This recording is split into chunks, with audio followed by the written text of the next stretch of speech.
what is under knows?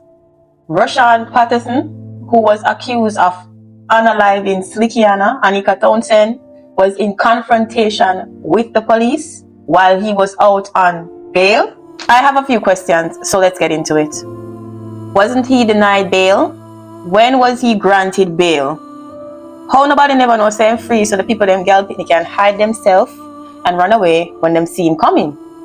God forgive me, but I have to see picture evidence in order to believe this, because the dates are just not adding up. I don't know, I have to see picture. I've never looked at, I don't like looking at pictures.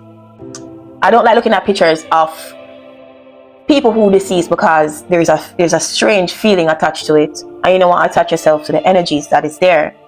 But in order for me to be convinced that this guy is actually unalive, based on the fact say them never even tell the same him get granted bail, based on the fact say him court date does get pushed back, I would have to see what's going on. And since we're talking about this topic, where is Noel Maitland?